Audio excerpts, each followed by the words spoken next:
ರೀಲ್ಸ್ನಲ್ಲಿ ಮಚ್ಚನ್ನು ಬಳಕೆ ಮಾಡಿದ್ದಕ್ಕೆ ಇಬ್ಬರು ಕಿರುತೆರೆ ನಟರನ್ನ ಬಸವೇಶ್ವರ ನಗರ ಪೊಲೀಸರು ಅರೆಸ್ಟ್ ಮಾಡಿದ್ರಲ್ಲ, ಈ ರಜತ್ ಮತ್ತೆ ವಿನಯ್ ಗೌಡ ಅವರಿಬ್ಬರನ್ನು ಕೂಡ ನಿನ್ನೆ ನ್ಯಾಯಾಧೀಶರ ಎದುರು ಹಾಜರುಪಡಿಸುವಂತಹ ಕೆಲಸ ಆಗಿತ್ತು. ಈ ಸಂದರ್ಭದಲ್ಲಿ ನ್ಯಾಯಾಧೀಶರು 3 ದಿನಗಳ ಕಾಲ ಮತ್ತೆ ಪೊಲೀಸರ ಕಸ್ಟಡಿಗೆ ಕೊಟ್ಟು ಆದೇಶವನ್ನು ಹೊರಡಿಸಿದ್ದಾರೆ. ಬಸವೇಶ್ವರ ನಗರ ಪೊಲೀಸರಿಂದ ಬಂಧನವಾಗಿದ್ದಂತಹ ರಜತ್ ಮತ್ತು ವಿನಯ್ ಅವರನ್ನು ನಿನ್ನೆ 24ನೇ ACMM ಕೋರ್ಟ್ ಮುಂದೆ ಪ್ರೆಸೆಂಟ್ ಮಾಡಲಾಗಿತ್ತು. ಈ ವೇಳೆ ಆರೋಪಿಗಳ ಪರ ವಕೀಲರು ಮತ್ತು ಸರ್ಕಾರಿ ಪರ ವಕೀಲರು ಅಂದರೆ ಸ್ಪೆಷಲ್ ಪಬ್ಲಿಕ್ ಪ್ರಾಸಿಕ್ಯೂಟರ್ ನಡುವೆ ವಾದ ಪ್ರತಿವಾದವಾಯಿತು. ಜಾಮೀನು ನೀಡುವ ಪ್ರಕರಣವಾಗಿದ್ದರೂ ಕೂಡ ರೀಲ್ಸ್ಗೆ ಬಳಸಿದ ಮಚ್ಚು ಪತ್ತೆಯಾಗದ ಹಿನ್ನೆಲೆಯಲ್ಲಿ ಆರೋಪಿಗಳನ್ನು 7 ದಿನಗಳ ಕಾಲ ಕಸ್ಟಡಿಗೆ ಕೊಡಬೇಕು ಅಂಥೇಳಿ ಮನವಿಯನ್ನು ಮಾಡಲಾಗಿತ್ತು. ಆದರೆ ನ್ಯಾಯಾಧೀಶರು 3 ದಿನಗಳ ಕಾಲ ಕಸ್ಟಡಿಗೆ ಕೊಟ್ಟು ಆದೇಶವನ್ನು ಹೊರಡಿಸಿದ್ದಾರೆ. ಕಸ್ಟಡಿಗೆ ನೀಡೋದಕ್ಕೆ ಸರ್ಕಾರಿ ಪರ ವಕೀಲರು ಅಂದರೆ ಸ್ಪೆಷಲ್ ಪಬ್ಲಿಕ್ ಪ್ರಾಸಿಕ್ಯೂಟರ್ ಯಾವೆಲ್ಲ ಅಂಶಗಳನ್ನು ಇಟ್ಟರು, ರಿಮ್ಯಾಂಡ್ ಕಾಪಿಯಲ್ಲಿ ಅಪ್ಲಿಕೇಶನ್ನಲ್ಲಿ ಉಲ್ಲೇಖ ಮಾಡಿರುವಂತಹ ಅಂಶಗಳು ಯಾವುವು ನೋಡ್ತಾ ಹೋಗೋಣ.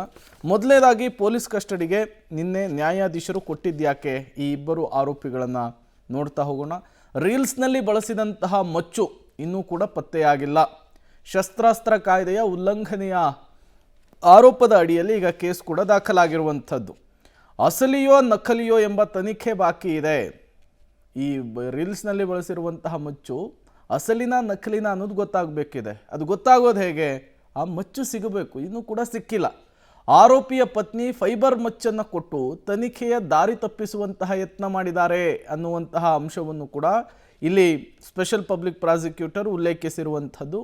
ಮತ್ತೊಂದು ಕಡೆ ಇಬ್ಬರು ಆರೋಪಿಗಳು ಕೂಡ ವಿದ್ಯಾವಂತರಾಗಿದ್ದಾರೆ, ಇಬ್ಬರು ಕೂಡ ಎಜುಕೇಟೆಡು, ಉದ್ದೇಶಪೂರ್ವಕವಾಗಿಯೇ ಮಚ್ಚನ್ನು ಬಳಸಿ ರೀಲ್ಸನ್ನು ಮಾಡಿದ್ದಾರೆ.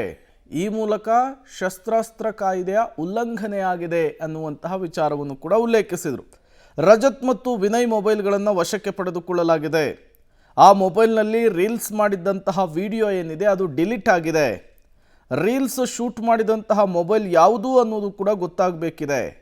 ರೀಲ್ಸನ್ನು ಶೂಟ್ ಮಾಡಿದವರು ಯಾರು ಅನ್ನೋದು ಕೂಡ ತಿಳಿಬೇಕಿದೆ. ಸೆಟ್ನವರಿಗೆ ನೋಟಿಸನ್ನು ಕೊಟ್ಟಿದ್ದು ಮಚ್ಚು ರಿಕವರಿ ಮಾಡಬೇಕಿದೆ. ಮಚ್ಚು ಅಸಲಿನ ನಕಲಿನ ಎಂಬುದು ತಿಳಿಬೇಕಿದೆ.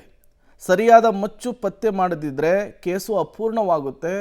ಮಚ್ಚುನ ವಿಚಾರಕ್ಕೆ ಸಂಬಂಧಪಟ್ಟಂತೆ ತನಿಖೆಯನ್ನು ನಡೆಸಬೇಕು. ಹಾಗಾಗಿ 7 ದಿನಗಳ ಕಾಲ ನಮ್ಮ ಕಸ್ಟಡಿಗೆ ಕೊಡಬೇಕು ಅಂಥೇಳಿ, ಅಂದರೆ ಪೊಲೀಸರ ಕಸ್ಟಡಿಗೆ ಕೊಡಬೇಕು ಅಂಥೇಳಿ ಸ್ಪೆಷಲ್ ಪಬ್ಲಿಕ್ ಪ್ರಾಸಿಕ್ಯೂಟರ್ ಅಂದರೆ ಸರ್ಕಾರಿ ವಕೀಲರು ವಾದವನ್ನು ಮಾಡಿದರು.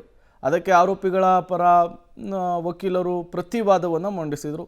ವಾದ ಪ್ರತಿವಾದವನ್ನು ಆಲಿಸಿದಂತಹ ನ್ಯಾಯಾಲಯ 3 ದಿನಗಳ ಕಾಲ ಅವರನ್ನು ಈಗ ಪೊಲೀಸ್ ಕಸ್ಟಡಿಗೆ ಕೊಟ್ಟಿರುವಂಥದ್ದು. ಈ ಪೊಲೀಸ್ ಕಸ್ಟಡಿಯ ಅವಧಿ ಮುಗಿತಾ ಇದ್ದ ಹಾಗೆ ಮತ್ತೆ ನ್ಯಾಯಾಧೀಶರ ಎದುರು ಅವರನ್ನು ಪ್ರೆಸೆಂಟ್ ಮಾಡಬೇಕಾಗುತ್ತೆ. ಅದಾದಮೇಲೆ ಅವರ ಜಾಮೀನು ಅರ್ಜಿ ಕೂಡ ಮತ್ತೆ ಮುನ್ನೆಲೆಗೆ ಬರುತ್ತೆ.